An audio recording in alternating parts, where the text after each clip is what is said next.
And for the last 4 or 5 years, I've just traveled around the country part-time, driving buses here and there. I'd been in Boston for 4 or 5 months. One of their subway lines were down, so I was up helping drive buses in lieu of their subway. I spent a summer on Martha's Vineyard driving for their transit system during their busy time, and this is my second year here at Ward Cove. As you know, you came into Ward Cove. This is an old pulpwood mill. It ran for about 40 years. It quit operating in the 1990s.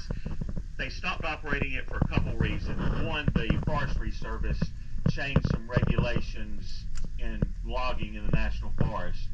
And then the company that owned the pulpwood mill decided that they needed to spend some major bucks upgrading it. So between those two things, they decided that economically it wasn't feasible to keep operating. So it shut down.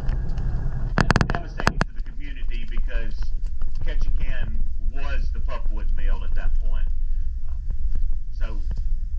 So after it sat empty for several years, it was polluted pretty bad. It was on the National Superfund list, so it was finally cleaned up and bought by the people who own it now, a local family, and they've entered into a long-term contract with several other cruise lines to operate what we have here. It started about the time COVID hit, so like everything else in the industry, it sat empty for a year or so. So it's really hadn't been in operation for a couple years. If you look to your right, you'll see not only the Norwegian boats, but you'll see the smaller blue wrap or blue painted boat. That's a retired state of Alaska car and passenger ferry.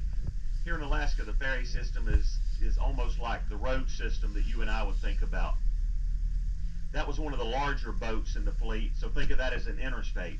That boat would have picked up in the Seattle area, came up the Inside Passage, much like you're doing, and dropped off at the relatively larger communities. From those larger communities that you would get on a smaller ferry boat, so think of state and local highways, those smaller boats would have taken you to the smaller communities in Southeast Alaska. Well, when that boat was retired by the state of Alaska, it was bought by the people who own Ward Cove, and that's now where we live. There's about 100 of us that live on that boat throughout the cruise season. In addition to having a nice big bedroom, the kitchen is fully staffed and stocked, so they feed us a couple meals a day. There's also a couple smaller kitchens that we can fend for ourselves if we'd like to. Because it was a car ferry, the lower bottom deck is just a big open space, and that's become our playground. We have kayaks, we have basketball goals, we have Zodiac boats, we have e-bikes, we have all kinds of play toys.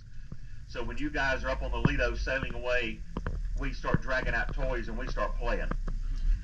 It's a great place to live and work. I really enjoy it.